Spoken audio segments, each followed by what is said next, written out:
Korana! Good day, fellow South Africans and citizens of the world.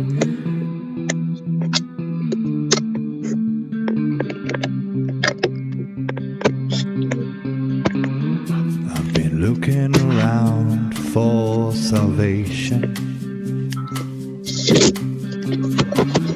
I've been looking around for the truth. All around me I see frustration, and I looked all over till I found you.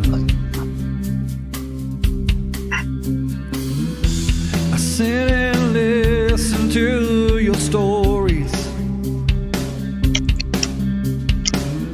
and you're telling me, please don't worry. There's a lot in this world you should know, and love in life is where you should go. If you're looking for somewhere to go, if you're looking for someone to know,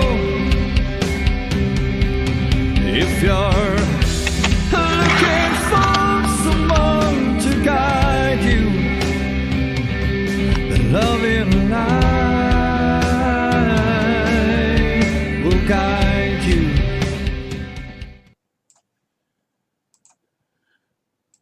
Goeienaand! Good evening, fellow South Africans and citizens of the world, and welcome to tonight's live stream.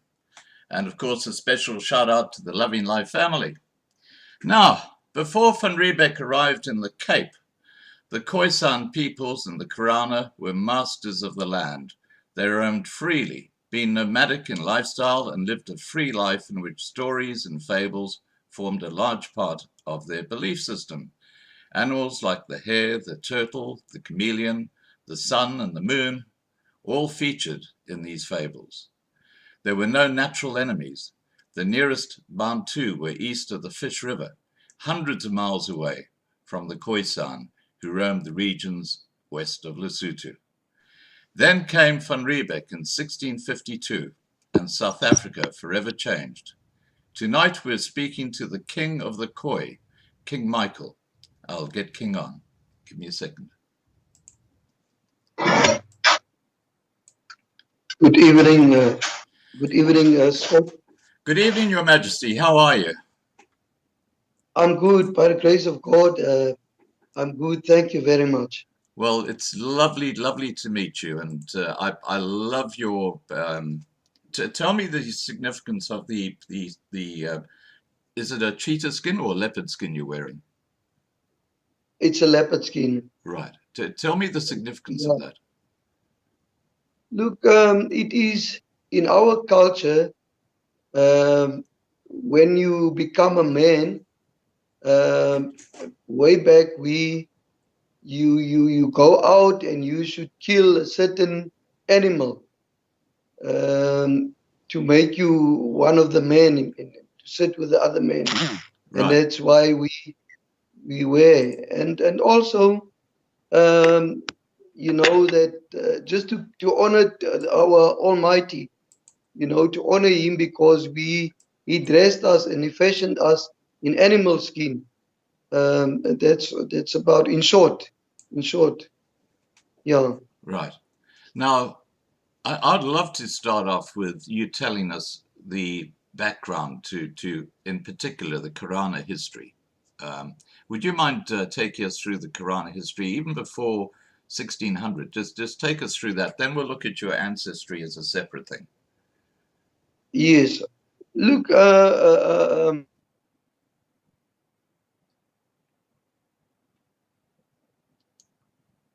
Sorry, we seem to have a little on hold button.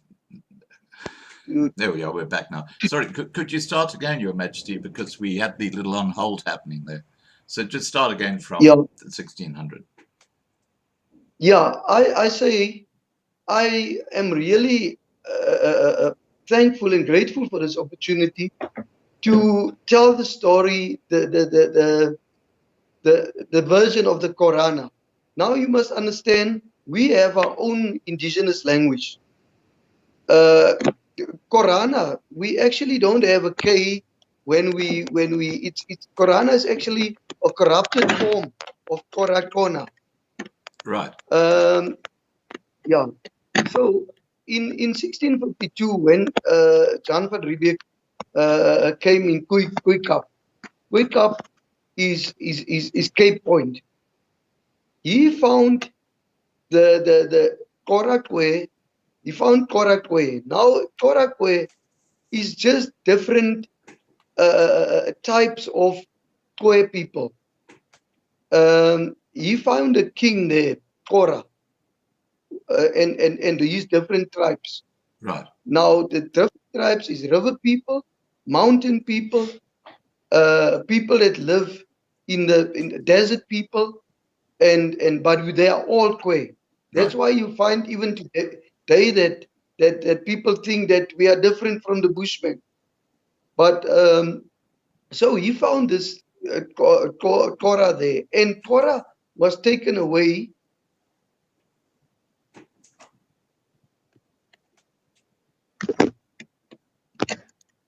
Actually, you had it perfect there, Richard. Now it's gone all sideways. Richard? Sorry, guys. Okay, let me just give us a few seconds to reconnect. Richard, by the way, is the paramount chief of the Karana in that area. Let me just see if I can. Okay, I'm going to reconnect, guys. Here we go.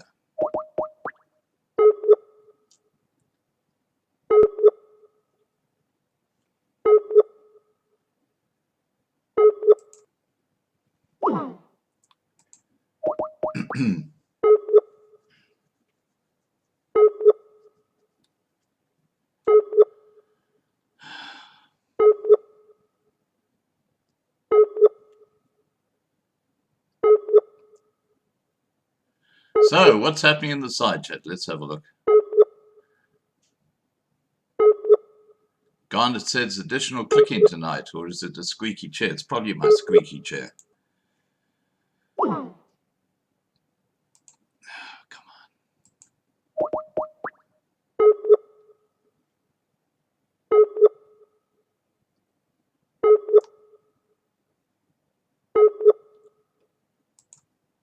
Okay, let me just say, please Skype me.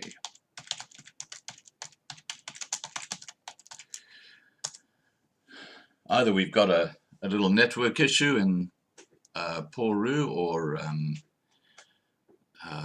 we'll just wait and see what happens. I'm just going to give you something better to look at than a white screen in the meantime.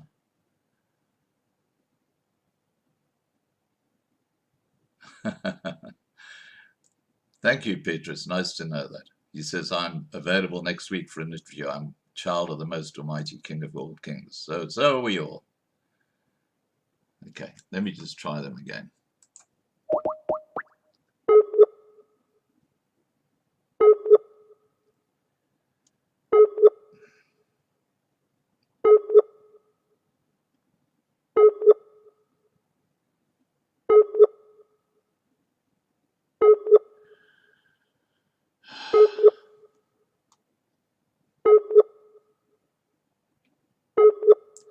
Marlena, could you just give Richard a call and just say to him, can he Skype me, please? Because clearly we've got an issue here.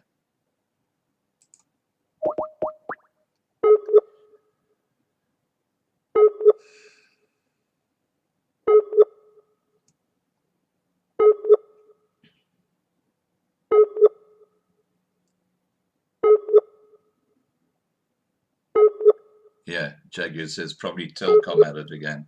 Wouldn't surprise me.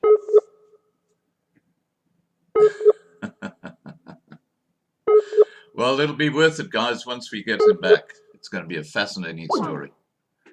I'll just keep trying, okay?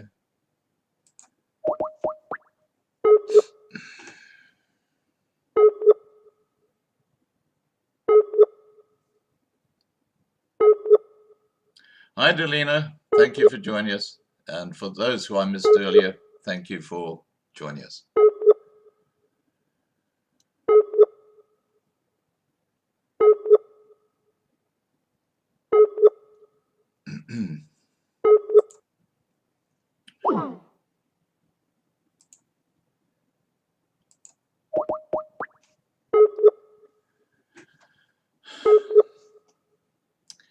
Once we've got this video archived, I'll cut this piece out.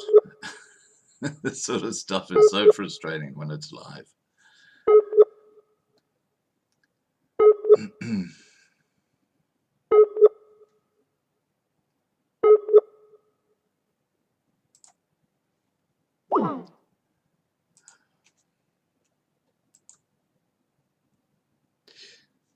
Let's just keep plugging away.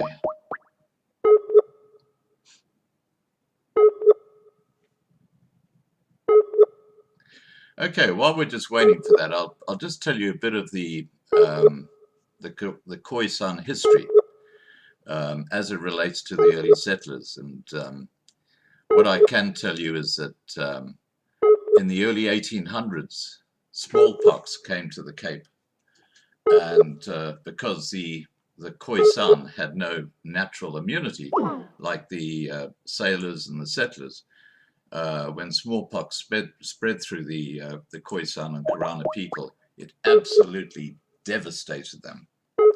In fact, Dr. Atherston, who was a medical doctor at the time, he lived at Grahamstown, and he described the horrific situation with the Khoisan. They were literally covered in boils and sores all over their bodies because of smallpox, and he said it was just absolutely gruesome what these guys went through. Okay, we'll just keep trying. Okay, let me just Skype them.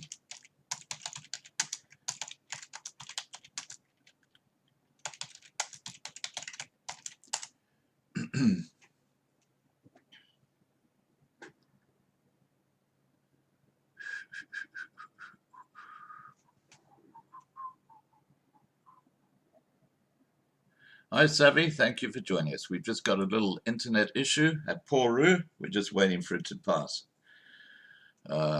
We started the live stream for about 2 or 3 minutes, and all of a sudden, everything went down.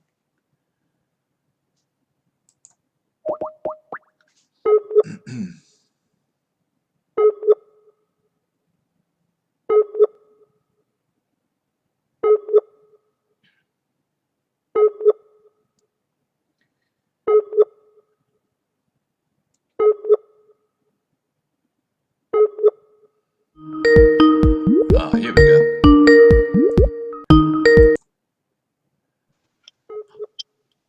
Hi, Richard.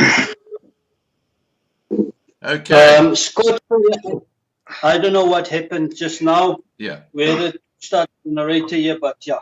Yeah, it's okay. But look, don't touch the phone, because the image is fine. Okay. Let's just leave. Okay. All right. Okay. Now, Your Majesty, I do apologize. You were just starting off telling us the history. Could you start again, and we'll just go from the very start? Yeah. Okay. I won't say South Africa's history starts in 1652, but let me start there, because it's actually when things started to happen, and when our lives started to change as Korana. Right. You will hear I'm talking about Khoi. I'm not talking about Khoi.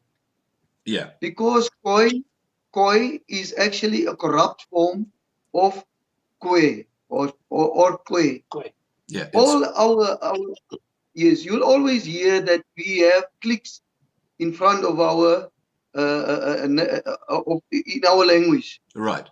Right. Now, here, John van Riebeeck comes and he finds these people here. He finds the correct way. The first people that he finds there is the same Koranas that we are. the Kora Hokwa means Korana. It's only after Korah died. Korah was the king of the Korana. Right. Yeah, and they took him so to a country. I don't know which country did it took him. Is it Netherlands that it took him? And then he said no, he wants to come back to his people. And thereafter, it happened that he was killed. And now because of, it's an African thing that you name your children to honor your forefathers. Right. And that's where the name Korana comes from. Kona means children. Now, children of the Korana is the correct form or the correct pronunciation. Right. So that's where the name Korana comes from. So with the influence of Afrikaans, people started calling us Korana. It's actually Korakona, children of the Korah. Now the Korana moved away from Cape Town as they call them the settlers, and when they came in Cape Town and started staying where the Koranas were originally staying, the Koranas moved away and they moved upper to the Stellenbosch area. Right. Now, as I said before, Korana have different tribes. The same Hesekwa, which is actually Musikais, is the bee people. People that praise the bees and people that the honey people. You'll find Hankamkwa, Atakwa, Korakona, Namakwa, Inkwa are the different Korana, Chochokwa are the different Korana tribes that the Jan van Riebeeck and these people find there. Right. So these people moved in the Jan van Riebeeck didn't even stay long in South Africa. He stayed about 10 years in South Africa, and then he was followed up by Simon van der Stel, and then Simon van der Stel followed him up. But at that stage, the Koranas started to fight with the people that colonized, tried to colonize them, because they took some of the Koranas as slaves, and they took their animals and livestock. Now, you must understand the Koranas were people that were keeping livestock, not like the other Kwe that were like the Kamkwe. Kamkwe is the so-called Bushmen. They only hunt. They only hunt for survival. They're also known as the San. You know, we as Korakona or Korana, we never use these names like Khoisan or San. I mean, how can I call myself a South African native? Because that's what San means. Right. And Khoisan only existed in 1926 when Ludwig Schulz, a German, I don't know, was Dr. Ludwig Schulz, was he a historian or was he a German scientist or what? But he called us, all of us, and he combined us, like animals, and just called us Khoisan. For us, he doesn't have a meaning, Khoisan. And any person that knows himself will never say to you, I'm a Khoisan, because he can't explain. There is no such a explanation like I'm telling you now. What does Kora mean, or Korakona mean, or Korana mean? Yes. Yes, that's why what you're telling us, Your Majesty, is so important, because we're getting this right. Yeah, it's so important that we get the history right. Right. And the Koranas now, you must understand, the first Korana people, after Korah passed on, his children and his family, immediate family from which I am a descendant of, moved away, and they were he was succeeded by Ikomo. Ikomo was the leader or the king that took the Koranas away from Kuikap, the Cape Point, and they moved inland. It's not that we didn't stay inland, you know. The Namakwa, the Namakwa Nama means small Kora, you know, the small Kora. Okay. That's why you'll find, yeah, later in our conversation, you'll find that I also have Nama family, which is very close to me, Lung's family. So the children of the Korah had a wife, Katangi. She had children. Now, you know, all the kings have 2 or 3 wives. Right. Now, the children from the first wife is the Kwankais. Kwankais is Taibos. And the second, from the second wife is the Lungs, those standing to the left. Lungs, actually, those standing to the left is the Karimakais. That's who I am and where I descend. And then you get the cat people wearing the cat, the animal cat skin. Those were the royalties. Sorry? When we talk about the cat skin, we're talking about leopard and cheetah, aren't we? We're talking about, but now you understand this is our culture. Yes.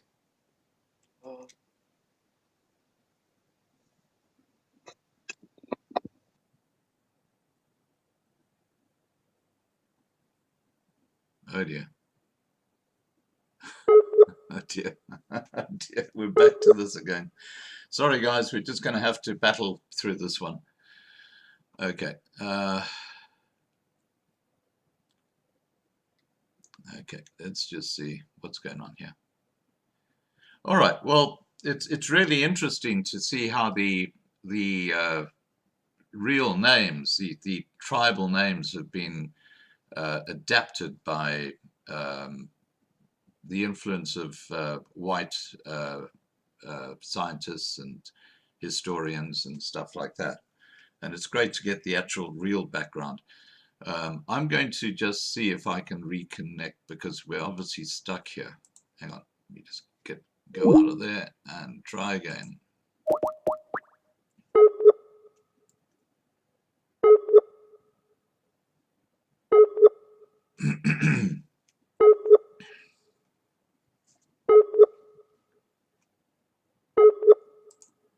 What I'll do with this video, guys, is I'll make a copy, and on LLTV we'll take out these bits where we've got these issues.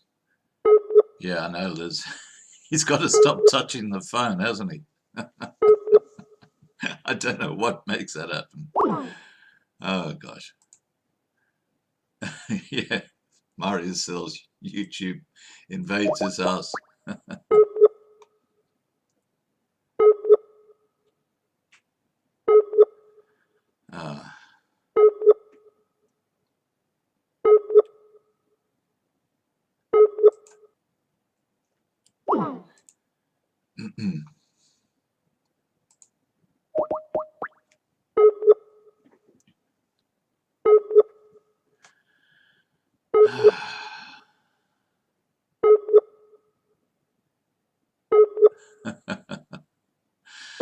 Yeah, Charlotte. Joe Biden, my gosh. I'm not going to go there. I'll get myself in trouble. YouTube love him.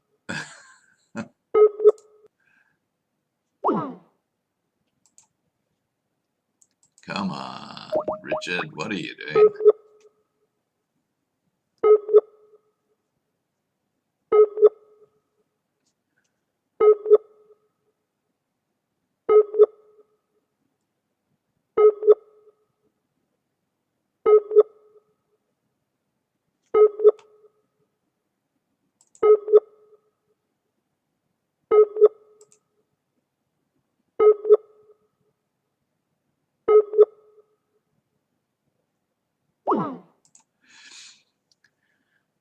Ay, ay, ay, ay, ay.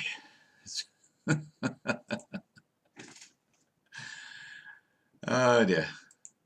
Let's hope this is the last break that we have in this live stream.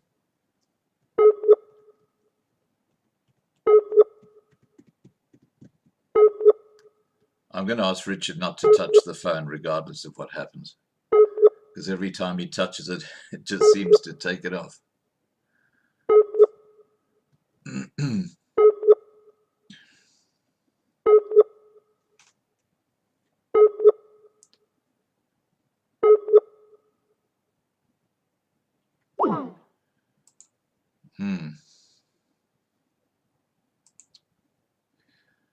Yeah, it's interesting because very few people know that the Karana are. Oh, here we go. We seem to have got through now.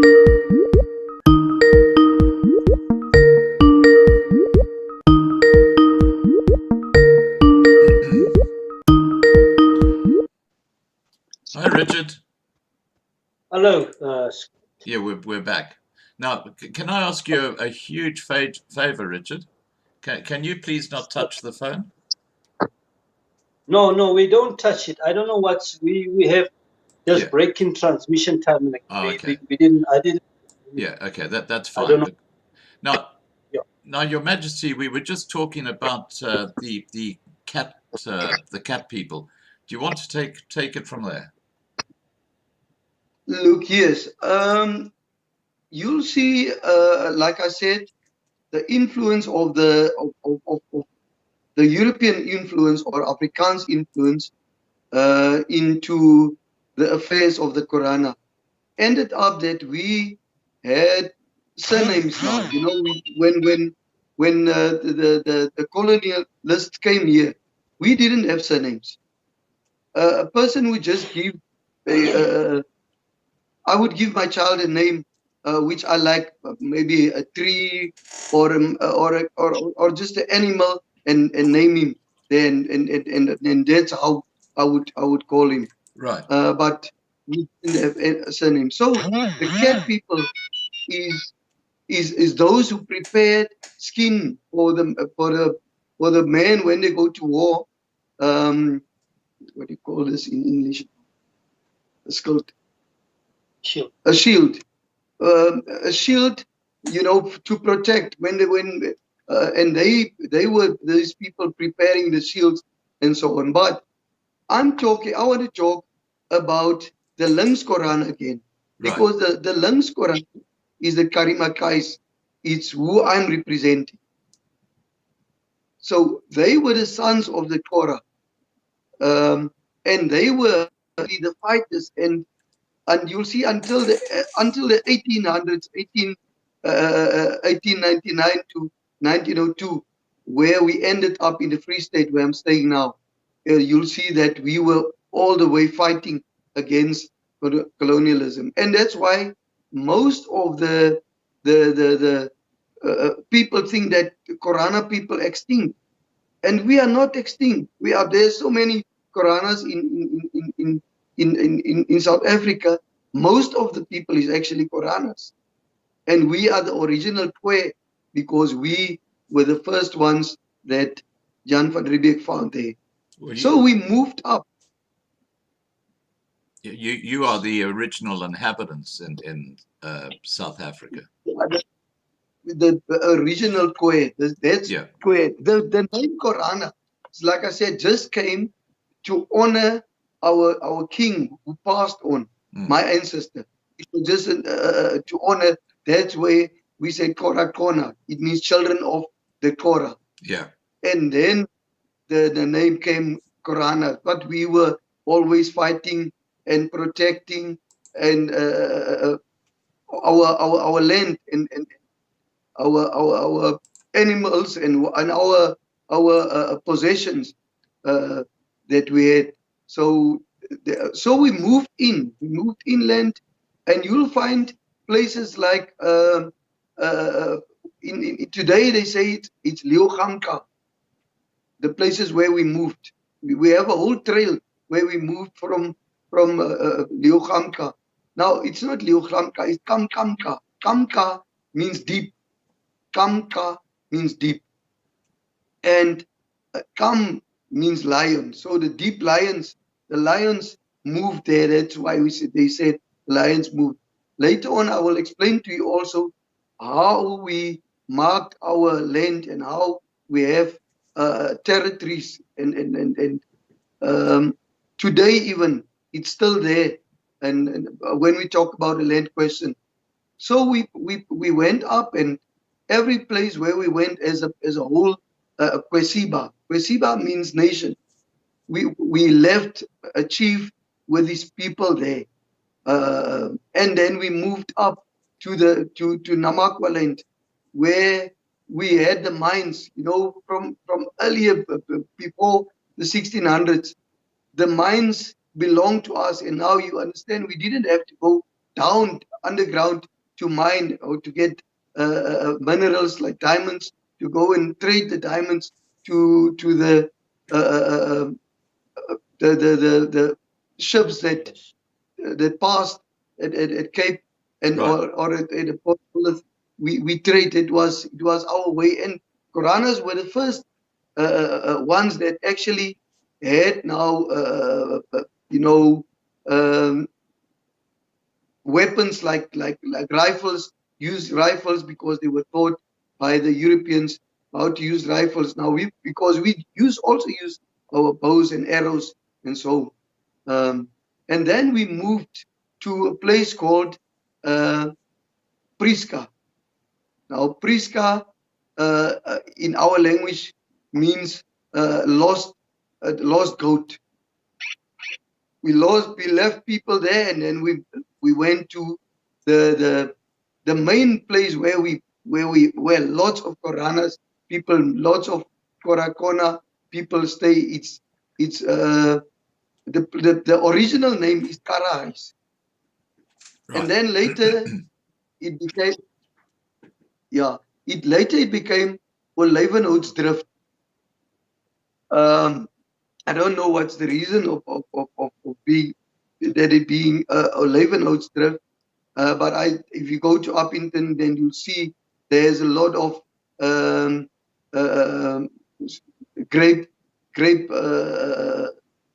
and winery farms along the river. Then at the later stage it only became Uppington when the South African Union took over. But that is the land and territories of the Korakona.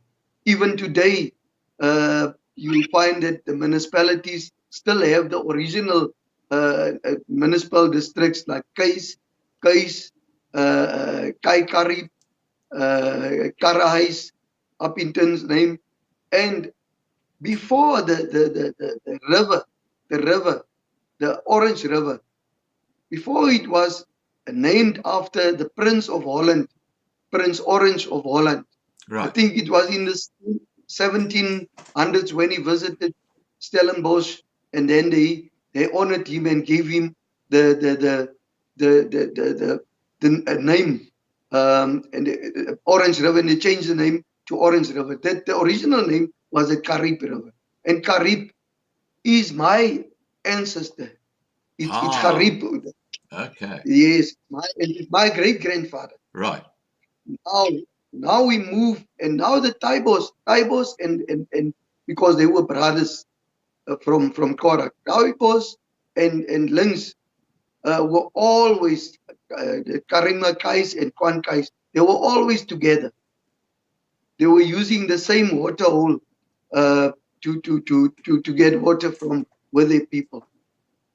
As they moved on at the Great Fat River, it's where they decided they didn't split, because where you find Karimakais or Lings Korana, you will find Taibos. Where you find Taibos, you will find Lings Korana. Now, I went very quickly through the history. I didn't even add that in the 1700s, the biggest tribes were the Korana, Nama, and the Inikwa. Now, the Inikwa, they in the 1700s and 20s, they emerged with a Korana. You know, you must understand that we are all Kwe, and we We didn't see, it was just a difference in our dialect. Because now you'll see I speak deep Korana. Tirakons kai karima kais na ti tinga kaisa. Right. I'm saying I am a deep Korakona child, Karima Kais. That's what I am. That's what I was saying now. So at that stage, in the moods of the people, it already started. There were wars between the colonialists and the Korakona. Now the influence of the colonialists, because you find that it wasn't only a Netherlands that came in with Jan van Riebeeck, but there were the France people that settled in Stellenbosch, and they call them the France settlers. Later it was the English that came in, and now the English and the Boers or Afrikaners, they started fighting against each other now, fighting over land that didn't belong to them, fighting over resources, because it went over the resources. In the 1867, 1800, that's when you'll find that the history of my great-grandfather, Garib, they talk about Gert, it was Kai Karin. Right. Now, I would like, Your Majesty, just to get some feedback on you on a couple of events that were really critical on the Korana people and the other various Khoi tribes in the area. And probably the most devastating happened in the 1800s when smallpox came to the Cape. And it absolutely devastated the Khoi and the Karana, because they had no natural immunity to smallpox, whereas the settlers did, because that through their genes in the past they'd actually had smallpox. So it wasn't so devastating as it was for the indigenous people, the first owners of South Africa. Can you tell us about your perspective on the impact of smallpox on the Korana people? Look, indigenous people always follow their own ways of and their own solutions to epidemics or like the smallpox. We didn't know those things. We didn't when we were when the Korana people or Korakwe lived here. They didn't know HIV, or let me go back to sicknesses like what can I mention? Polio, all those kind of sicknesses that they didn't have those things. And maybe the way of our life, our way of life and our customs protected us against these kind of sicknesses, because we had a longer life expectancy than what we have now today. Wow. With the colonialism, the impact of came, and it shortened our life. So at that stage, smallpox had a very, very many of our people died of smallpox. Yes, many people died. I remember my father was 100 and something years. They couldn't. I'm talking about my father. Yeah. They couldn't. They made his ID and said no, he was born in 1885, according to the stories that he was telling at the Home Affairs. Right. What happened and at what age he was more or less. Our people were like age didn't count for us. It didn't count for indigenous people.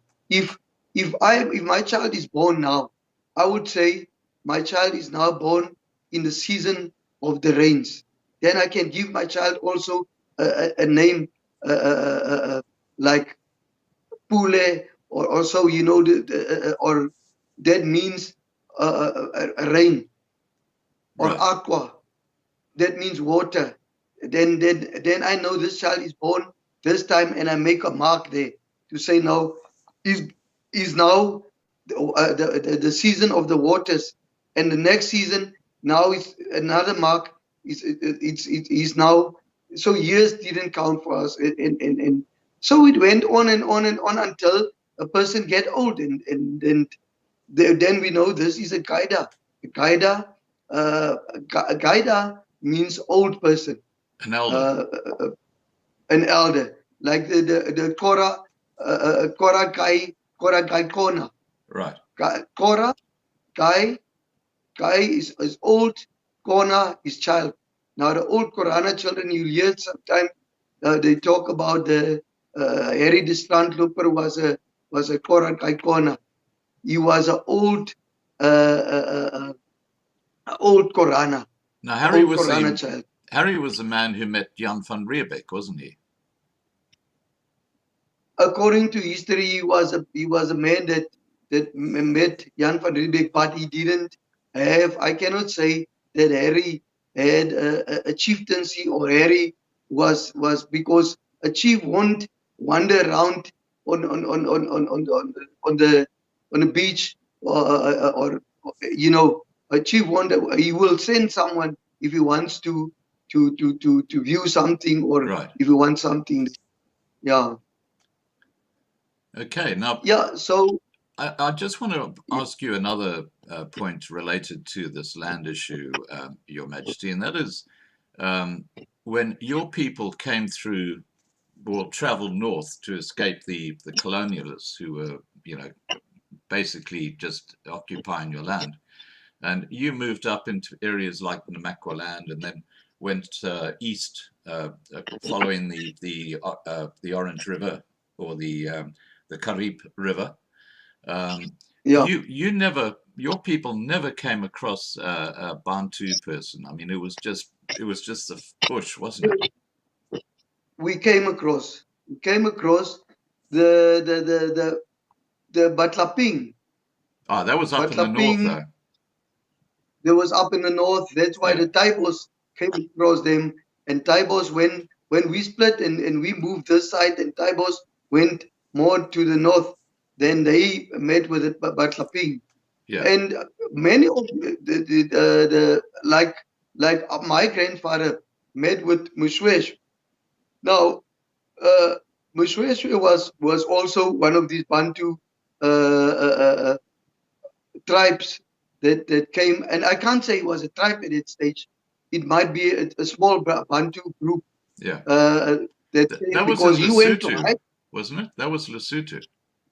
Meshesh. Yes, he went to hide. He went to hide in the mountains. Right. He went. You remember I talked about the Kats Koranas. Yeah. Now we have African territorial names. I'm not saying it's like that, but look at the Katsi name. Where does that name comes from? Hmm. I mean, Sutu, you don't have Katsi, and so you get in Sutu, you get Tababusiu, where Mushweshwa went to hide, Right. to protect himself. Tababusiu, not far away from it, you get Tabanchu, which has the same meaning. Right. Where the Black Mountains. Black Mountains in the Cape area, it's Swartberg. So it has the same meaning. It's territorial names. Right. In Lesotho, you get places like Kuting. Kuting, you hear it's a Kora language. It's where the Kora people taught these Basotho people how to circumcise, because circumcision was to protect and to keep yourself healthy. So they showed the Basotho people how to protect themselves. And each and every, when coming to the talking about this land issue, you'll see each and every town from Lesotho. If you go in Lesotho, you go in the Free State, it's the same thing. Each and every town, there's a river running through in the middle of the town. Right.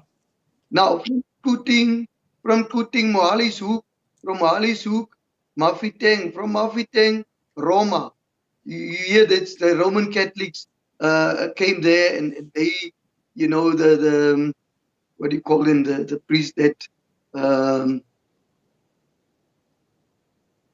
right, the Roman Catholics came. I'll you know, I'm not English. I'm not that's English okay. actually, No, but that's fine.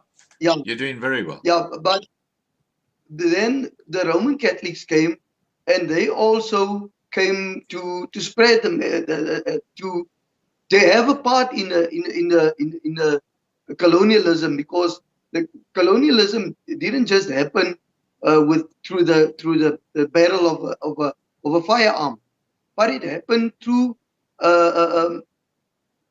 people that came. You must understand, we did not to say that we were ungodly, because we had Tuikuap. Tuikuap means God. Tuikuap means the Almighty. Tuikuap means the one that gives water, the one that gives milk, and the one that gives honey.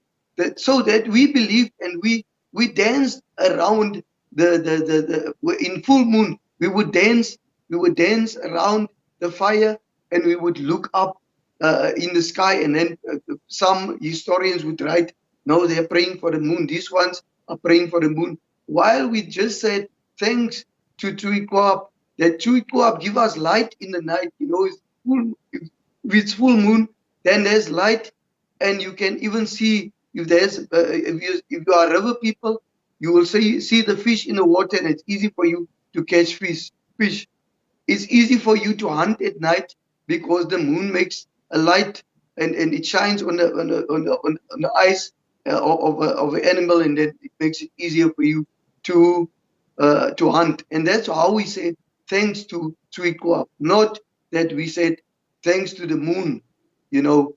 But there are in certain Kwe, especially the so-called Bushmen, where they directly say worship the moon worshipping and so on. But to come back to the land issue,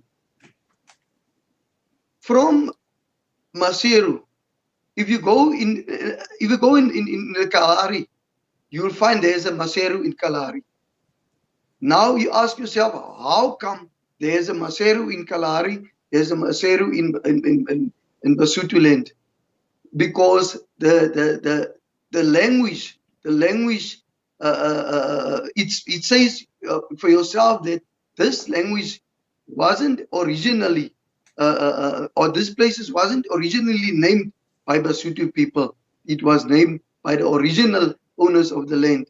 I'm talking now pre-colonial history. I'm not talking before they put the colonial political boundary there and call it, no, this is a border between South Africa and border between the Free State.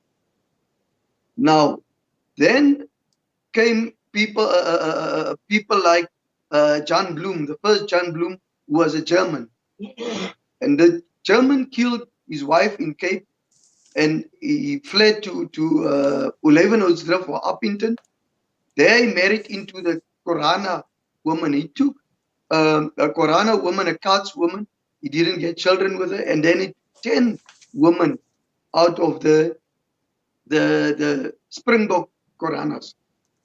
And then this child of him, John Bloom. Now you must understand, John Bloom wasn't a pure German anymore, because he was married into the Koranas, and now he fought against the ZAR, which was the government of Cape at that stage. Right. And he started fighting against them. Now, John Bloom, as I'm saying, that we had territorial names. The Bloemfontein, Fountains, Hoek, River, Koppie, those were our territorial names. Now, John Bloom, it was John Bloom's Fountains. It's where he settled in Bloom, and that white horse on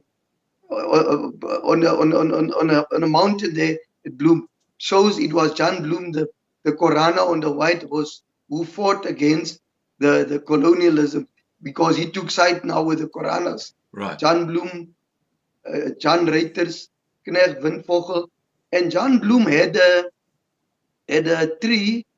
I think the tree they call it Galgboom. It's where they hang traitors. The tree it's somewhere. It's in the Northern Cape. There's one at Griquatown. There's one at Griquatown. Yes, that's where. There's also one at. Yeah. Yeah. Now you know Griquatown was Korana's start. Yes. Well, Yes. Adam Koch came into there in about the very early 1800s. They'd lived at Hardcastle before that. Now, you must understand. I will explain to you this about Griqua. Yeah. Giri means white. Yeah. In our language, Giri means white. I never knew that. That's fascinating. Because they were named Griqua by Reverend John Campbell in 1813. Before that, they were called the Bastards. And yes. John Campbell said, "Look, that's not a good name. We're going to call you the Griqua." Yeah, please, back to you, Your Majesty. Now we talk the same language. We're on the same page now, because I'm saying Giri means white, and Kwa means tribe. Right. Now they were named Griqua, a white tribe. You see, that's why you find that between the Korakwe and the Griqua, there's no good relations between them, because the Korakwe or Korakona always see the Griquas. These ones are the ones that sold out our land. They sold out to Cecil. They signed treaties while our fathers were fighting this side. They signed treaties. And Adam Koch himself wasn't a Kwe at all. Look, my name is Michael Lynch. But somewhere in the world, you'll find another Michael Lynch. Yeah. The other day, I went on Google and I find there's a Bethlehem in USA, and there's a Michael Lynch. So no, what makes me different with the Michael Lynch there and this Michael Lynch? I am an indigenous person. I am Kai Karip, and my indigenous name is Karima Kais. Kai Karip, Karima Kais. Now, Adam Koch was a cook on the ships. He cooked. That's why Koch, I think Netherlands people will understand that, or Afrikaans people will understand that cook is someone that cooks on the ships. And so he was released by his masters and given land and given a commando and go and after this Kora people that didn't want to, become Christians. And so that's why you'll find in many Greek houses, you'll find they have certificates of baptism, while we don't have, because we didn't believe that we had our own belief systems and we had our own religions at that stage. But then that's what I'm actually just want to say about Griqua is actually not a Kwe, or they were given land by people who didn't have the authority even to give the land away, Well, look, the point is that I mean, historically, the Griqua arrived in Griquatown in the early 1800s, and the Karana had been there for hundreds of years before that. Yes, definitely. So, yeah, carry on. We were here now with John Bloom. John Bloom, but he's now you must understand John Bloom had his followers and his people who are under his chieftaincy. Now we have territorial names like Modderfontein. Modder in our language is Twas. It is the fountains that the Twas people used. That's why you'll find in many places over South Africa, you'll find the place name is Modderfontein. It simply means this area were the Twas people. Now near there in Bloemfontein, there is Modderfontein, then is Kwaga. Kwaga is the people that they ate donkey or zebra. They used the zebra skin, and they actually were farming with these animals, donkey or an ate zebra. So they were the Kwaga people. That's why you'll find at a place Kwaggafontein. That's their territory near Bloemfontein. So John Bloem was the chief, or it was his territory, that whole Bloemfontein. Now, if you move from Bloemfontein, you come to Ladybrand. That area there's a mountain. I think you can Google that. Korana Berg. That's where our ancestors. It doesn't mean that we lived on the mountain. Like I said, in the first place, that whole area, it was the Korana area, up to where I'm sitting now. That's why I'm saying, if you go in each and every town, you get in the middle of a town, you get a river. Now our people, we were depending, or we were, what is the correct word?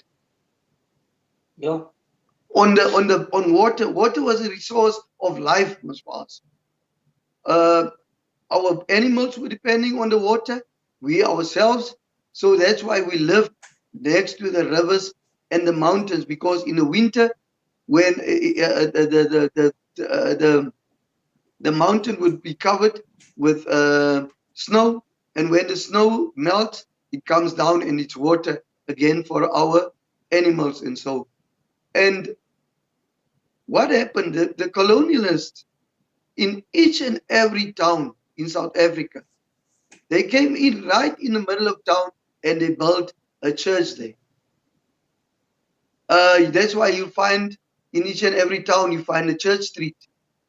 Now that's how they colonized, not through the barrel of a gun only, like I said, but to bring our people in and try to teach them their language, their ways of life, and their social ways, and also to enslave them.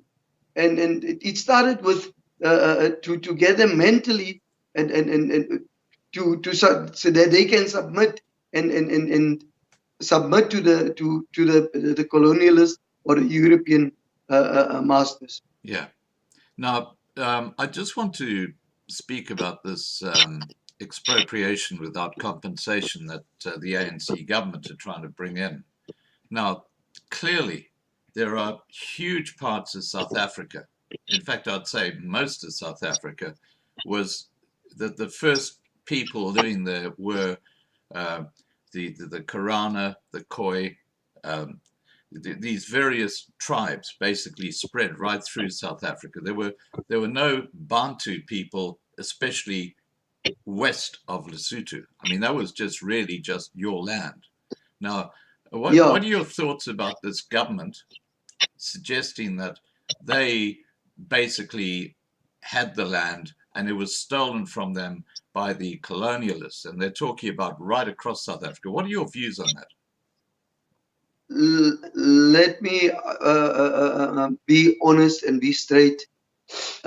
Few months back, there was a commission of land commission that had public hearings, because if they want to pass a constitution through, they go through the public, and then the public must respond and give inputs on this on the acts that they want to change or so.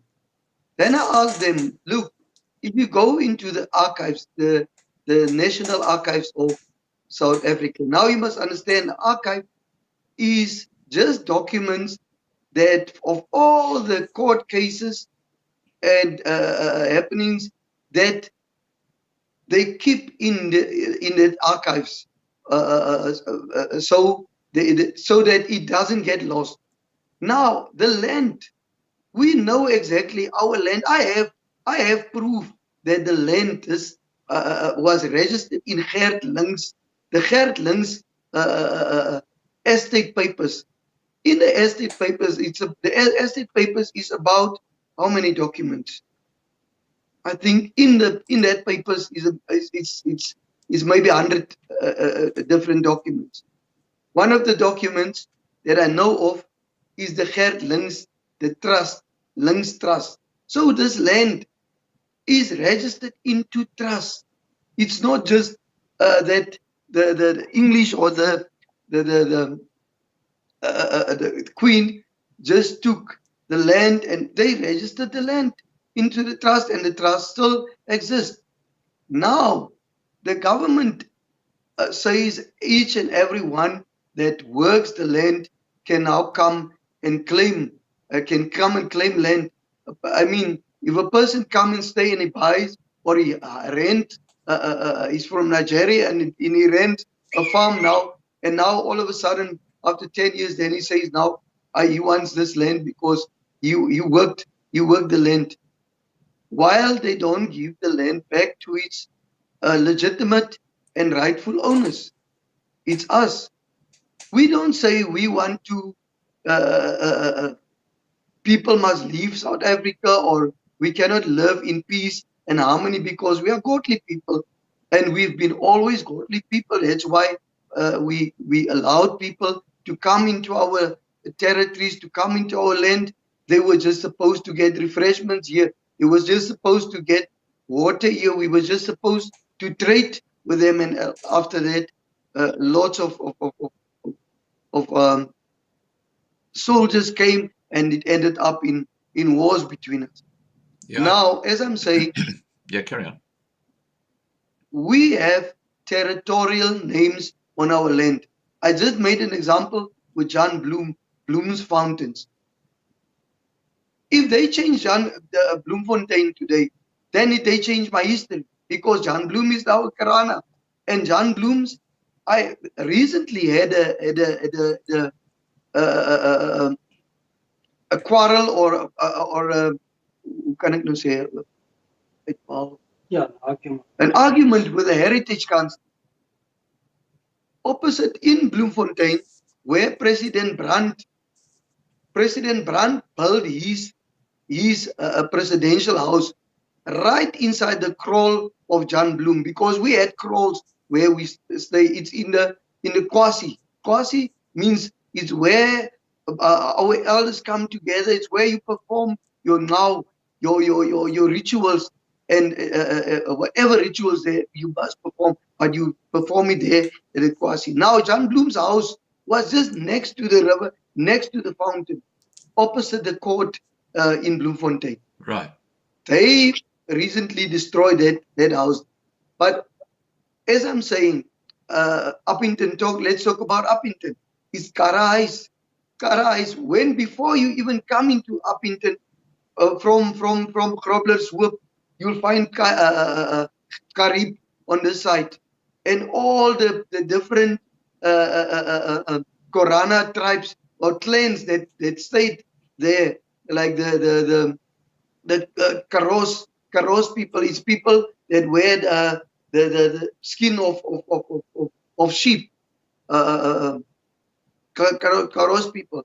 Now, these people, I mean, that's our territories, it's our land. Yeah. And the river also. If we go back in history, we can prove that this is our land, it's our territories, and that's territorial names that we gave to the land. I guess what I'm saying, Your Majesty, is that if we look back in history, the Karana and the other Khoi tribes basically had most of South Africa. They were the original landowners.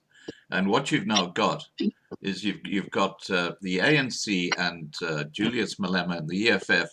Now, just because it's one of those moments where they can try and cozy up to the Korana and the Khoi people and say, well, we are all black. We are all black. Even though they are actually Bantu, they came down. They're a totally different tribe, but they're trying to use that argument to suggest that the whole of South Africa should be part of expropriation without compensation. And that is historically just wrong. We are only black when they need our Exactly. votes. Exactly. That's what the point I'm making.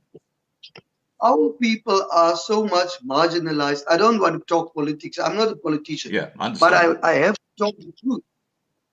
Our people, if you go everywhere in Cape Town, maybe Cape Town it's a little bit better, where you find maybe in departments that you still find Korana people. Now, as we go through the history, actually this part is the last part that I wanted to speak about. I want to speak about how did it come that where we stay now, where we all this, even the Basotho people, I'm talking in the area where I'm staying, how did it come that we end up being there? Because we were there in 1800 and something, when the voortrekkers came up. Because the first trail, it was the Korana people that first had a great trek from Cape.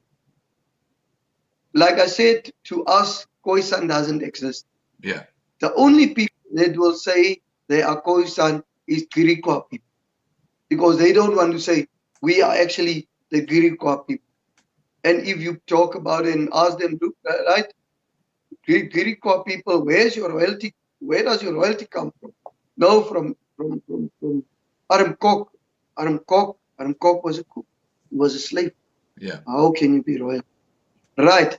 But the first great trek was the Korana people. Now, here comes the voortrekker people, because they move inland now. They feel, they talk about in those days they didn't want to be submitted under the rules of the governors of the ZAR in Cape, so they moved inland now. Right. Under people like Peter Retief and so on.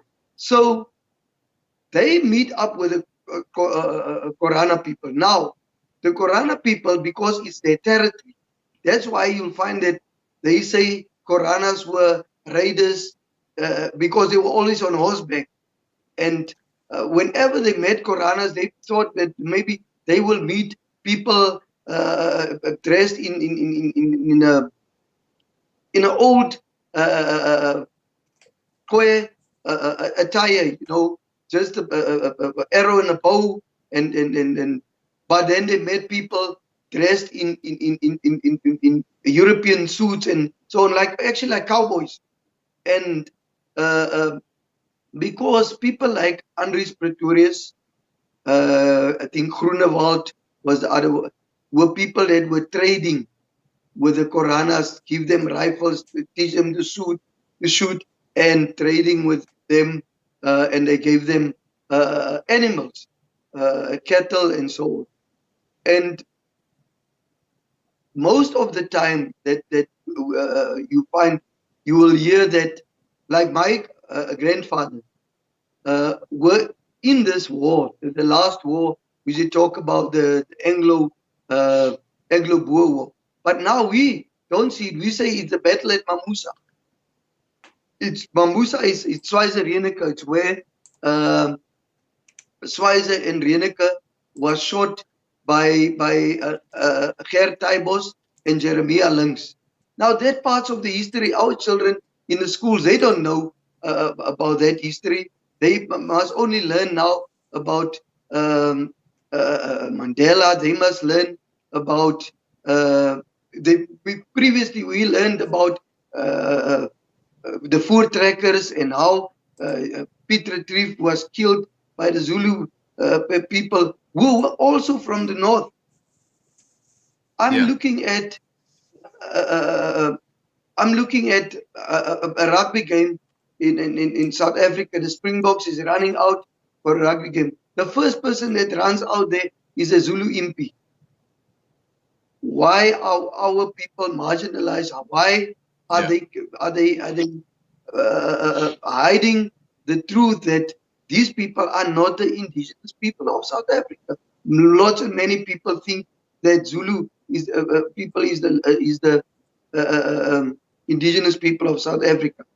Look on our what do you call it, emblem. You find Ki Karake. It means we are all united. Whose language is it? It's our language. Yeah. But our language is not officially. It is not officially. There's recognized in the Constitution of South Africa. But for the world, they think that this is on the flag. This is on the emblem. That Ki Karake. No, these people are sorted out. Now, recently, we are getting recognition. Again, the Kirikwa people are sitting behind it. They sit with the government.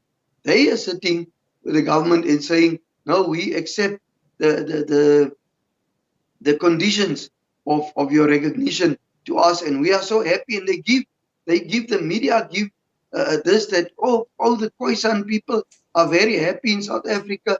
The first time that they get recognition, they get those people who doesn't want to talk like me. I was fighting from 4 years back when they started with the public hearings in Oudtshoorn, in George, in Kwakwa, in Bethlehem, and up in. And I was fighting with the government and saying no.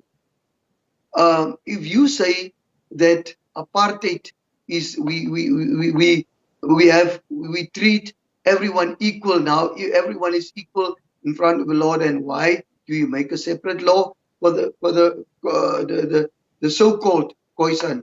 Because we don't say it's just a description of people. It's not an identification. Yeah, that brings me to the point about cultural genocide of the Karana people. Do you feel that your culture has been destroyed by the government and the way it's actually treating your people? Definitely. This thing is so deep. The colonialists, they planned things very, very carefully, and they architected this whole thing.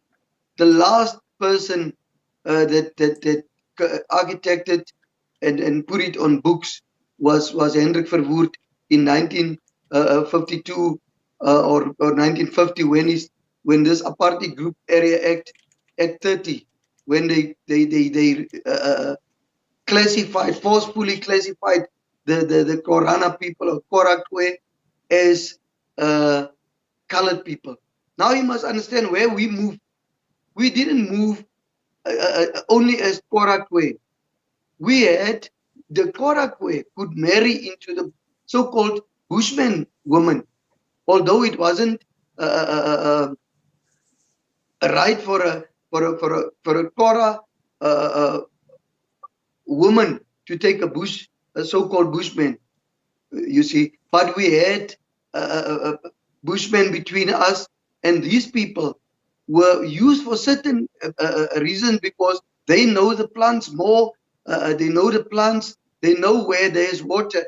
If we move from a place to another place, the Kamkwe, I'm Korakwe, the Kamkwe between us, he will know exactly. Just hold on. Here's water here. Let's dig here. The water is here. So we moved together. It's not that we were people separated and it's just only few. My Korakwe and Kwedam, Korakwe has a few lesser cliques than Kwedam. And that's how now you must imagine now you find these people here and said, no, these people are different from these ones. These ones are colored people. Take them out, remove them here, put them and locate them into a colored area. That's now to remove us from our identity and our land. Yeah. Yeah. So They removed us. there is definitely a cultural genocide happening against the Karana people. Definitely. Yeah. And now the world even know that no, Korana people extinct because of they were classified as colored. Right. And they were forcefully forced to speak Afrikaans. It's not that we hated Afrikaans, because we know Afrikaans started with the slavery in Cape Town, when the different people, the Malaysians, and the different European influences started to mix, and then Afrikaans, they started speaking Afrikaans there. It's not actually even the Afrikaners that today say, ek is Afrikaner, ek is Afrikaner. It's my language, it's my taal. It wasn't even actually their language. But anyhow, what I'm saying, it is a problem. We are fighting now today and say, remove this colored. We are now in a new dispensation. Remove the colored identity. There's people that wrote previously about the Korana. People from Switzerland. I think there was I don't know the writer, was it a woman or a man or a female, but she wrote about the Korana. I think if someone can do a research in Switzerland, in the University of Switzerland, you might find the books written about the Korana. And in that books, the only royalties of the Kwede is the Taibos and the Lungs, because they, all the writers went to people that knows the history, and then they wrote what those people were saying. So they did their research based on live people that speak like I'm speaking now, and that's how they did this. Right. Now, there's a new traditional Khoisan leaders bill that gives recognition to the so-called Khoisan leaders. Do you want to tell us about that? Look, they say traditional and Khoisan leaders. It's exactly what I'm saying. Yeah. Traditional this side, Khoisan this side. Now it means now the so-called Khoisan doesn't have tradition, or what does it mean? Because we all have traditions. Now, in the traditional leadership, they have a recognition for kingship, queenship, senior traditional leader, chiefs, headmen, and headwomen. Well, Paramount Chief Richard Cocker is one of those people, isn't he? Because we do things according our ancient ways and customs. Yeah. Yeah, because we were there before the bill, and now the bill says, I, as a king, the son of Korah, is a senior Khoisan leader, and a person like Chief de Koker is a branch head. And I said, look, we don't have branches. We have clans. Indigenous people have tribes, and we have clans. Yeah. Chief de Koker, let me just speak about the Koker.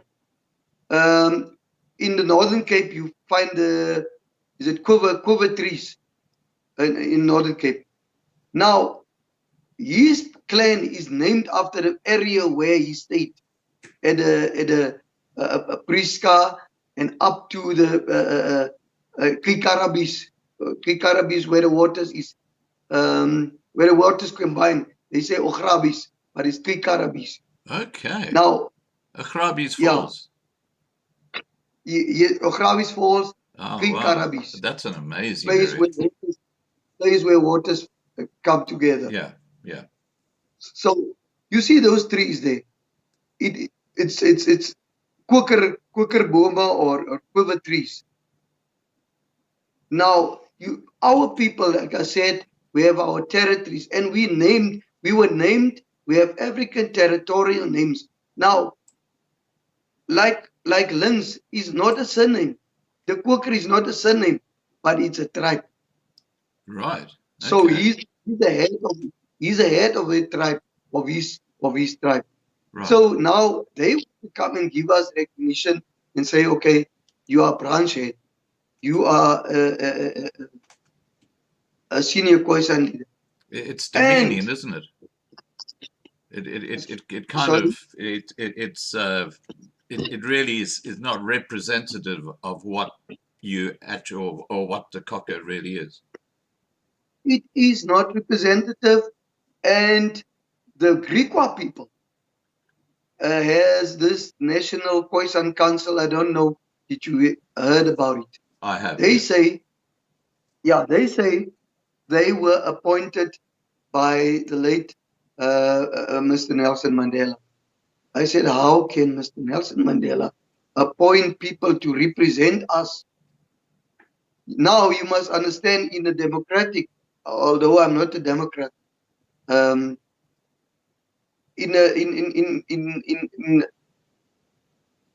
they have a system where they choose people. People are chosen and mandated by people and send and say, go and represent us. It's just like me now sending Chief the Quaker and another chief and say, go there as a delegate and go and represent us there. Now they went without any delegation, and they said, as long as they can get 70,000, or they can get those small benefits in government, and they sell the whole queer people out, and under the name of Khoisan. That's why I don't like the name Khoisan. I don't even identify myself as a Khoisan, because it was given by Dr. Ludwig Schulz, a German. We didn't call ourselves. It's not in our customs that someone else come and say, how will you feel if you give your son a name Peter? You say, this is Peter and this is my daughter Rose. And here I come from that side and I say, no, Peter doesn't sound right. Let me give him another name. Give him John. His name is John, and then I must accept the name John. So it's not right.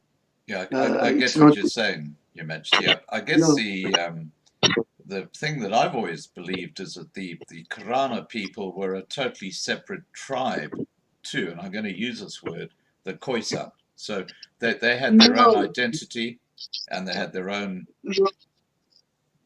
Look, everybody's trying to steal what belongs to the Quran. Yeah, I get what you're saying. Yeah, it's Kwe. It was Torah Kwe. Yeah. Now, it's not a separate, if I must say, Khoi, to make it easier for you. It's not a separate Khoi. It's actually the original Khoi. Yeah. Who was there in Cape, because they didn't find other Khoi there. The ones that are saying, no, I'm Chochokwa, or I am Kora Kaikwa. I'm saying to him, look here, you say you are Kora, Kaida.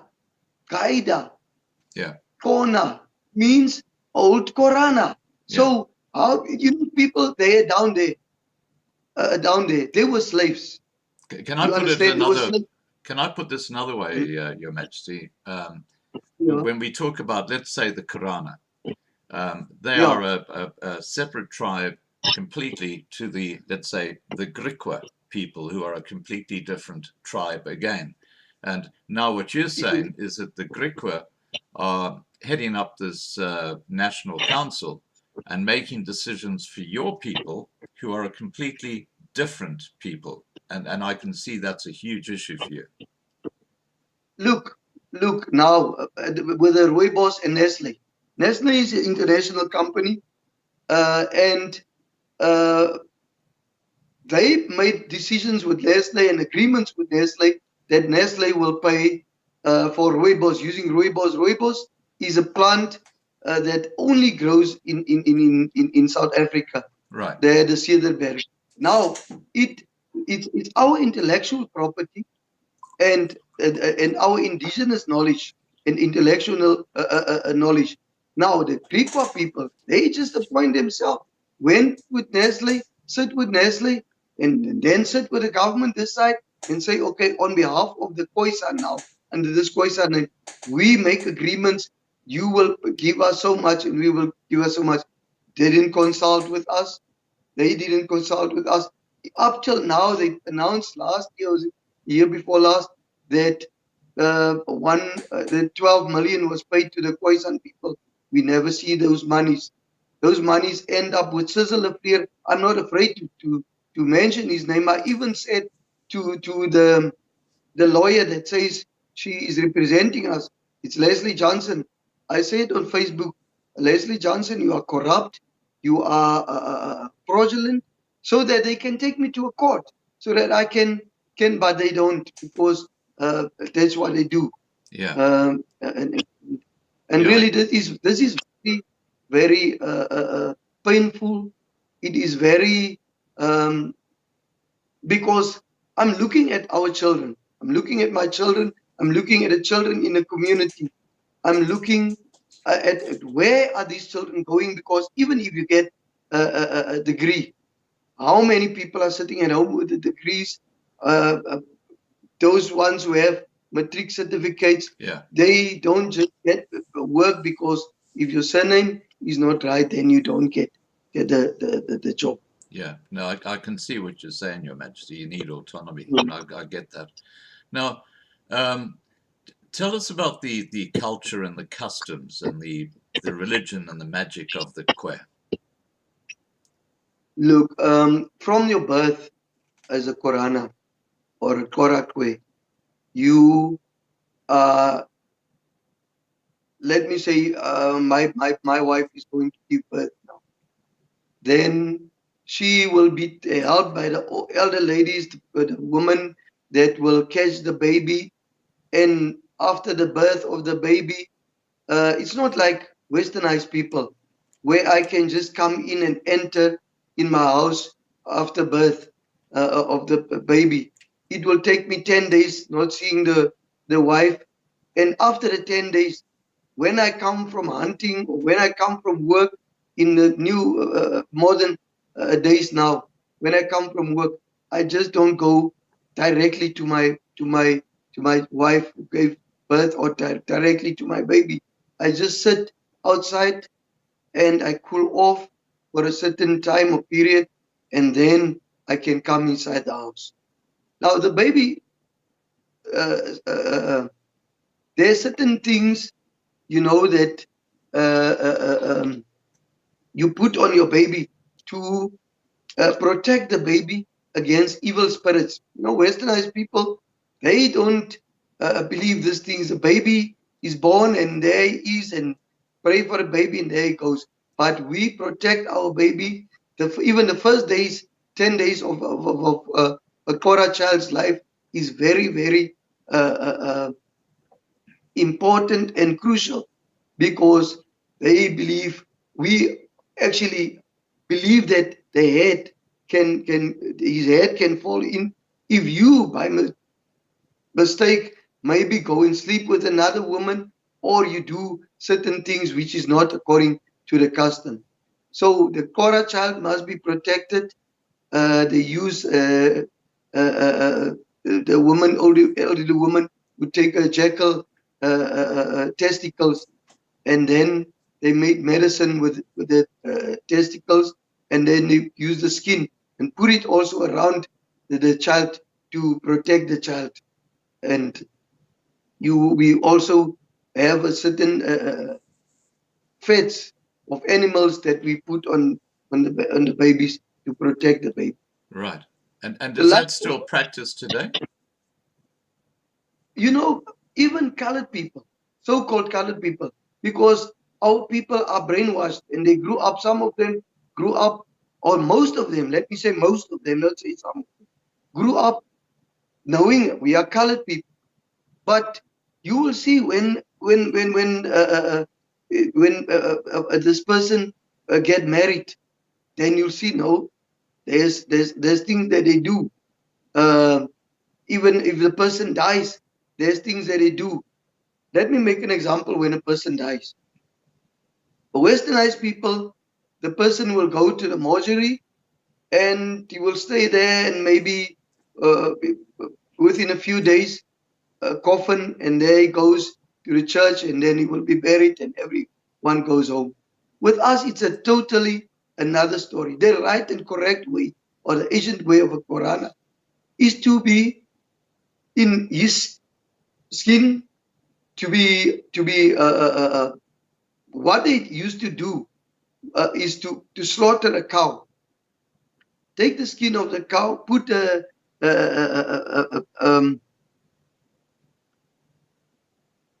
ek net so even 'n stuk hout.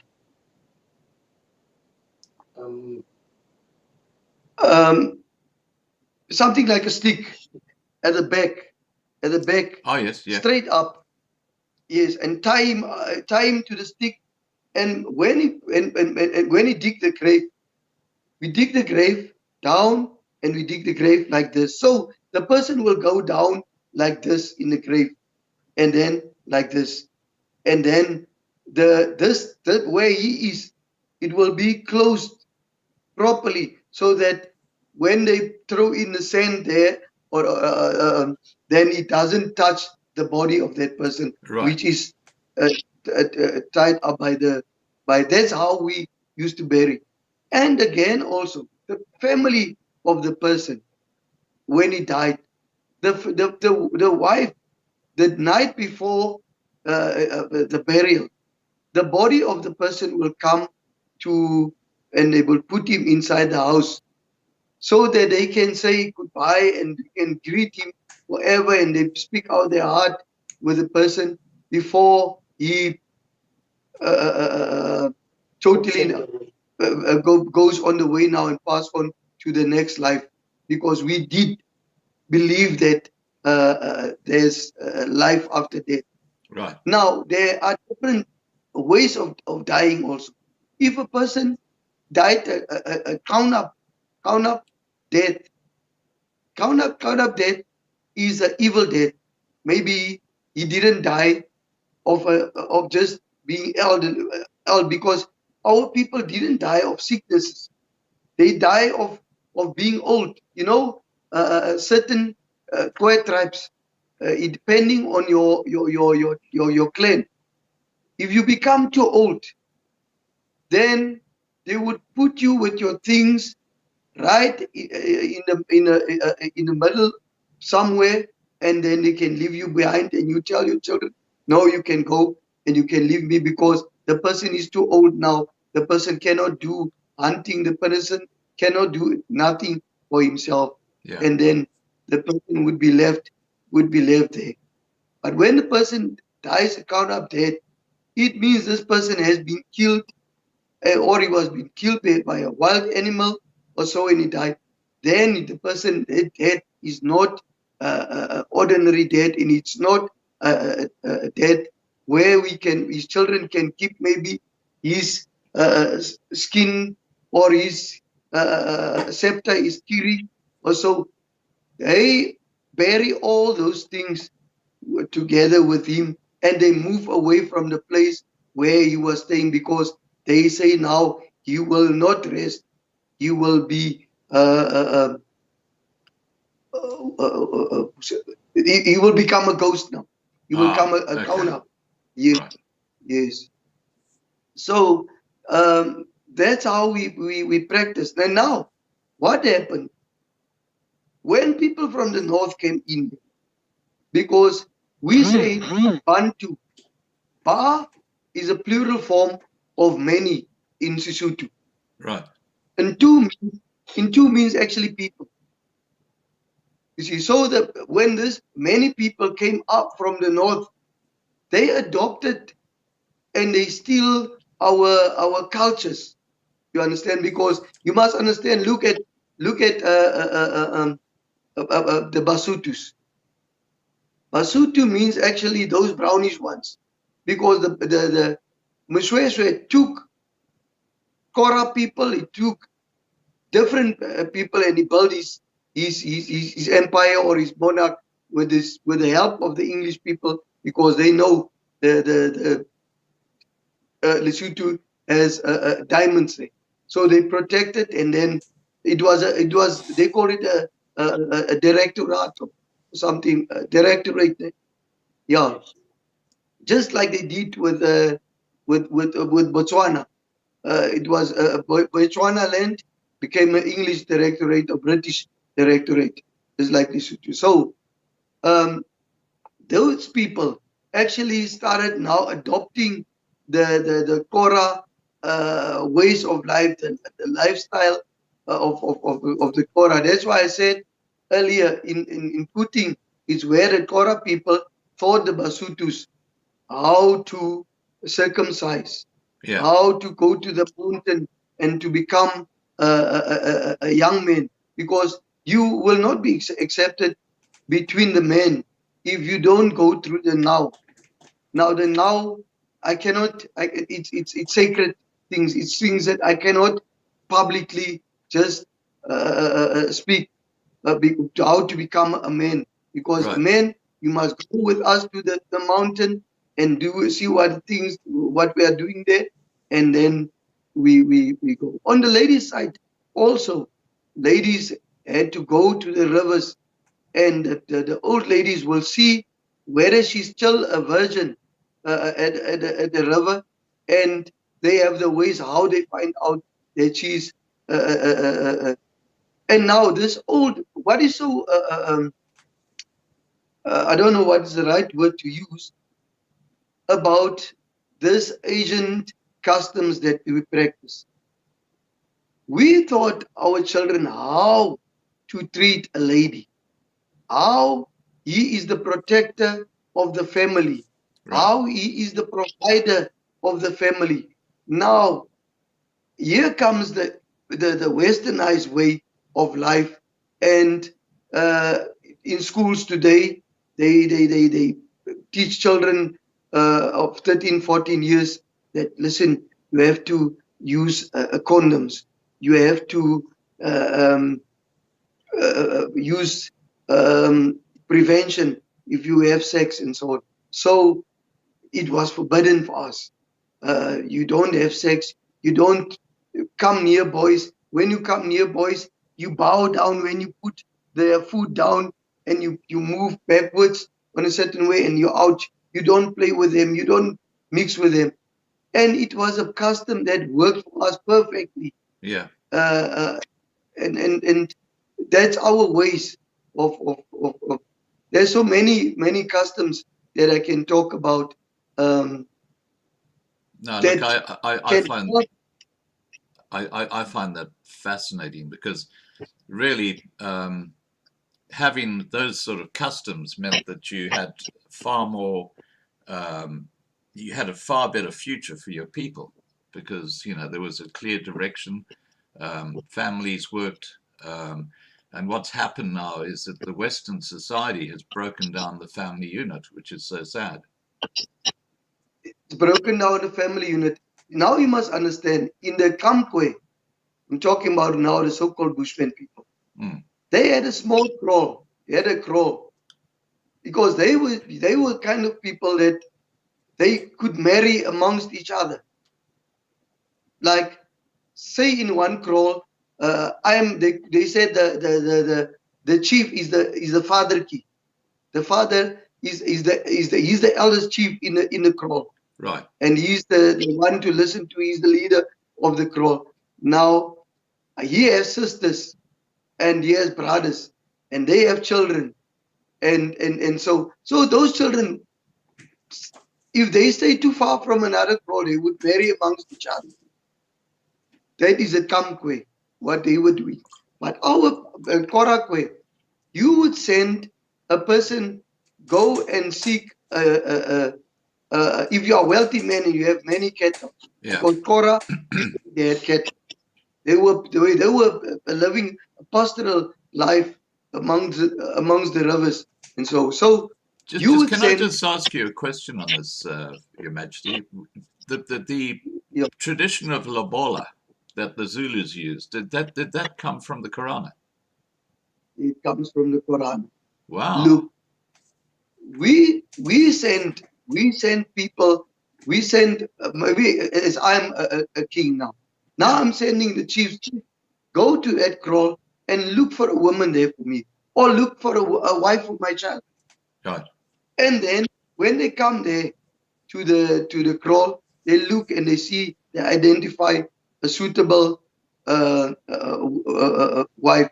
They would go to the father of the child, and they speak to the father, and the father would say, "Now listen, I want so many cows, and so and so." Then I would send a present for the mother. It would usually be buchu. It would be a nice karos. Karos means a sheepskin that is nicely been worked, Right. smoothed and very nicely. And then I would send those kind of things to the mother. The mother would maybe make a noise and say, "Wow, you don't take my child," or so and so. Now, if it happens that the father doesn't want to listen or what, they would steal their child. That's what a Korana would do. That's why you will always hear stories about, no, those Korana people, they are thieves and they are riders, and they are so that was part of the customs. They would steal the woman, bring her into the kraal, and at a later stage, as she would accept that now I'm married here, and her family would make peace, and then we would send the cattle, or the due to them. We would send it to them. But Right. under normal circumstances, pay with the cattle, and she comes to the kraal, and then the wedding preparations start. Already, if she comes, they would announce she's on her way now, and the wedding already start in the crop. Right. Now, one of the areas that we haven't touched, because we've been really looking at the cultural and the historical side of the Karana people, and we did touch on this a bit earlier, is the treatment that the South African media have actually given your people. Tell us about how you feel when it comes to the media in South Africa. Look, the media in South Africa likes fake imposters, and so they can cover them. Let me make an example. I want to be straight, and because I don't know will I ever get a chance like this again to speak for my people, on behalf of my people.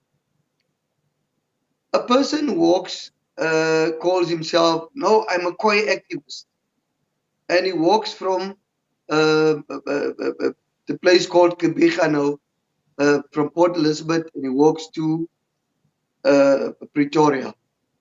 That is for a campaign, to awareness campaign. It's good. It's good to make people aware around the world, to say, listen, there are still queer people. They didn't extinct. These people are there, and they want their identity back, and so on. But now, then the person start to talk about kingship. I'm a king now, my voice son king, and there comes the media. SAFM comes and give coverage. The media comes and they give, although they exactly know this can be, or even the NKC also, they will cover. You don't know how does these people get it right to be an SABC 3 on ETV, on morning live shows, and so on. But they will cover them with the news like everything is all right now, that we have a step into the door. We are also recognized now, and so under the conditions that we discussed, while most of the queer people are unhappy about it. So the media is not impartial; it's partial. I personally contacted. Actually, she contacted me. Is it a reporter or a media reporter from a national South African newspaper now recently, and she asked me the story about a Korana. I give her, I think I write better English than I speak English, so I wrote and I gave her the whole story. Then she said, "No, Sunday, it will be published Sunday." Sunday newspaper, nothing. Then I called her and I said, "Why aren't you publishing our stories and the happenings around the Korana?" I even sent you pics of what happened and where we were, where we had nows, where we had our rituals in the Eastern Cape, and so on. They don't publish those kind of things, nothing. So that's why I'm saying definitely media is not independent. Look, I call it the fake news. That's why alternative media is so important. You know, I had COVID now. As I'm speaking now, I recovered now, maybe a week or what from COVID. I never went to hospital. I'm not saying COVID is not there. It's a reality. I lost my taste. I was hot. I sweat and the headaches, and I felt I'm going to die. But I used. I actually let me be honest. I prayed a lot because I am a believer. I don't want to hide it. I'm a believer, and I'm a believer of God, His Son Jesus Christ, and His Spirit. So, but I used our African remedies, our indigenous koi, buchus, and I mixed those things and I used it. I used lots of what I used was vitamin C tablets, vitamins supplements, and there was something like ACC 200 that I used and so on, but I never touched the hospital.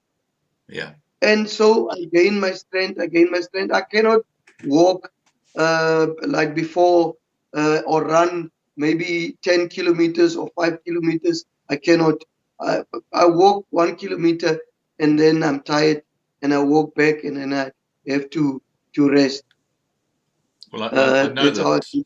I know that a couple of weeks ago you just caught the COVID-19, and our thoughts and prayers were with you.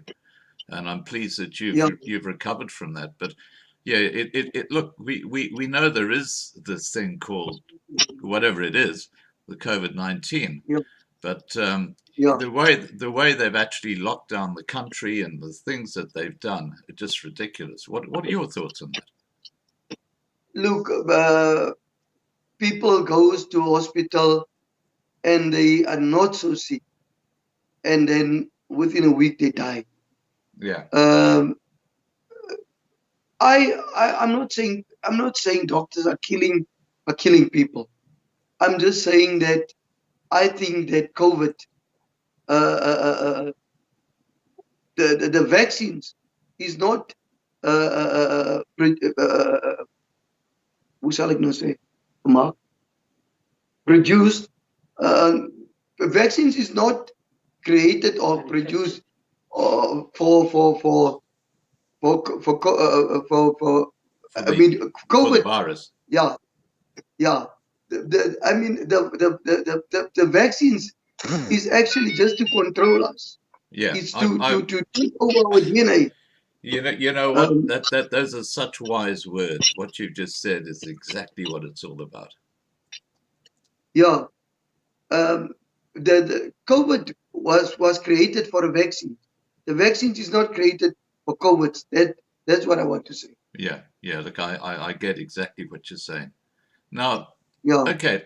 Look, I'm going to be wrapping up this live stream shortly, Your Majesty, because we've been talking for a couple of hours, and I know that you know, you're obviously still recovering. But look, Yeah. I just want to say thank you so much for joining us tonight. It's a real pleasure to speak to a real Korana king. It's also a pleasure for me, Scott. You know what I actually want to say out to the world there is our daily struggles of the Korana people. No matter if we now speak Afrikaans in our schools, even that privilege of the child is taken away because now they would say, I was part of a SGB, a school governing body of a local school. In a meeting that would say, listen, we have posts here for teachers, but the teachers should be black. Now then I'm asking them, look, can you define black for me? What are you actually saying? Does the so-called colored also qualify to be black? Then they tell you no, black in particular. So then actually immediately you're out. So our people are struggling with a lot of things. A daily struggle for us. That's why I created a trust where I always go to the business people and say, look, people, donate here in the trust so that I can create projects and can create jobs and create for our people. Because I'm not a Right. politician that promise people things and at the end of the day buy Mercedes Benzes and buy things. You hear now lots and lots of monies has been stolen out of for funds for education and so on. So that to the world out there, really, we need help, intervention, and we need intervention. And United Nations, we don't understand. We can't get. We also want to be recognized by United Nations as the indigenous people of South Africa, and also uh, our rights. I mean, the country, I think in 1996, they signed that they will give our indigenous rights to us, and which never happens nowadays. It's only this Khoisan bill. Yeah, well, I think that'll come. I'm pretty sure that the Karana people will be recognized by the UN. I can't see how they cannot be, because historically that's the fact. Now, talking about that, the present daily struggle of the Kora and the Kweshiba, or the indigenous nations, just in closing, tell us about that particular side of your struggle. You know, it's a daily struggle for our people. You know, if you don't work, if you can't get work, then you end up being jobless.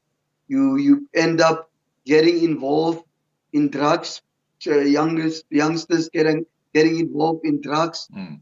Youngsters getting involved in gangsterism, because now we find these criminals coming into the country, and they put like monies in front of them, like and some of them don't have other ways of getting money than to get involved in drugs.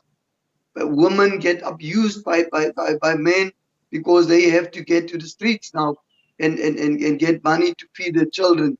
And that's what we talking about. If we can create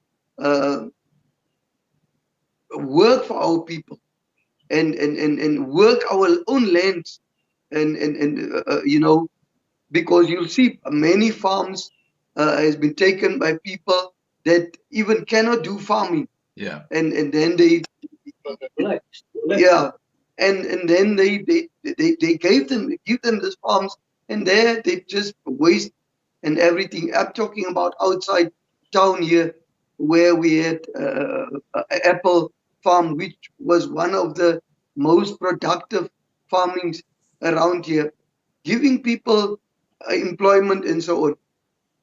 Everything is to a standstill now. It was given into the hands of people that couldn't even do a farm and so on. So we believe that between us and the farmers, whether it's white farmers, whether it's no matter what color farmers it is, and the Afrikaners, no matter we were enemies during those 1899 to 1902 when the wars end.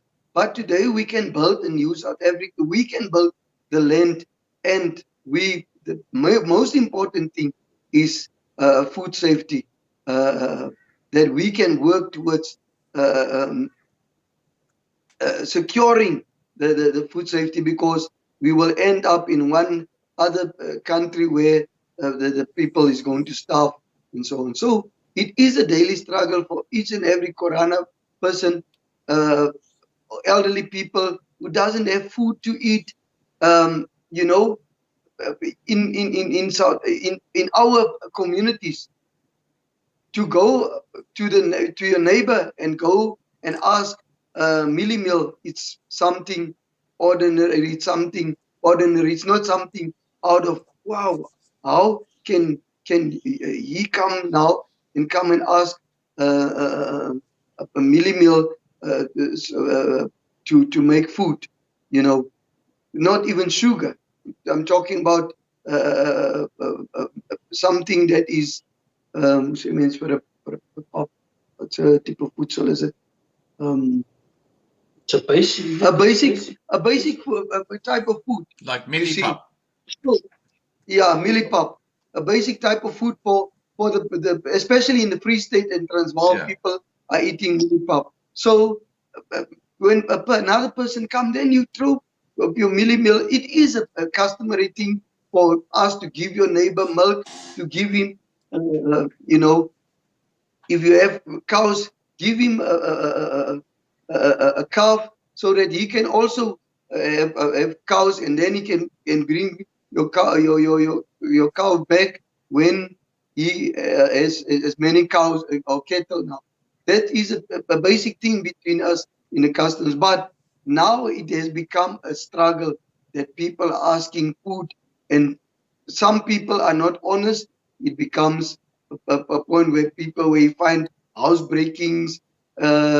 So crime is just going up, and we know that if we had the powers to work with organizations, to work with farmers, and so then we could create jobs, and we could create life for our people. As I already said, we have the customs, it's just that we must, I'm not saying we must go back and stay in caves, or we must stay in, but I'm saying we can still practice those good customs and good that can build us a good social environment around us. Right. Well, look, I just have to say that, there's absolutely no doubt in my mind, and I'm a historian, so I know a lot about the early history of South Africa, but there's no doubt in my mind that the Karana people traditionally should be given a large slice of South Africa to go and do exactly what you're talking about, so that they can, have it's almost like their own little state, or it's their area that they can actually farm, do their traditional things, and just regain the lost culture that's been destroyed by the current situation. I want to say, I want to give a special shout out to Aubrey, who is a wonderful fellow, and he actually introduced us to you when we were covering the walk of faith of these two guys when they went through Paul Roux. And yeah, look, Aubrey is absolute. He's a wonderful ambassador for the Korana people, if I can put it that way. And so, and he's your minister, isn't he? Look, I think it's because of his spiritual duties at the churches. He's many involved in churches and so on. Then he didn't, because we are very traditionally active. Yeah. And I expect the people, especially my councillors, like Chief de Koker, and there are other councillors, there to be always busy, because I have councillors in KZN, I have councillors in Eastern Cape, Northern Cape. The family members in Western Cape are also busy to restore, because I actually push people to say, listen, we have to go back and we must claim what belongs to us. Although it's tough, you know, there are forces that work against us. The Namakwa land, all those mines, they're in Namakwa land. It is registered in the trust that I'm talking about. Right. Yeah. So that's our aim also, to get that our land back. And as I'm saying, I think he was a lot of busy. But now, as we speak, the last time when we spoke, I told him, look, Aubrey, you yourself, man, I have to talk to you and get this brainwash off you. You are not a colored man. You are a Korana. I know your family. We grew up together. I know your uncles, especially. They were very tough men, Korana people, and they would practice the Korana things. You know, Korana people at the time where I came, they used to sleep outside. They never got used to sleep inside the house. By the time I grew up in the 70s, they used to sleep outside, and it's Korana ways and so on. Yeah. And I also want to say thank you so much to Richard de Cocker, who was the one who loaned the phone for this live stream. Richard, do you want to just come and join us for a second? Just come and sit alongside. No, don't move. Okay. Just stay there. Yeah. Yeah, and just if you just lean down alongside. All right, guys. Yeah. Look, thank you so much for joining us tonight. You've got your message out to the world. We'll be keeping this up on the live stream, and it'll be archived, and I'll send Richard a link so you can send that out to your community so they can go and watch the video that we've had tonight. And thank you, sir.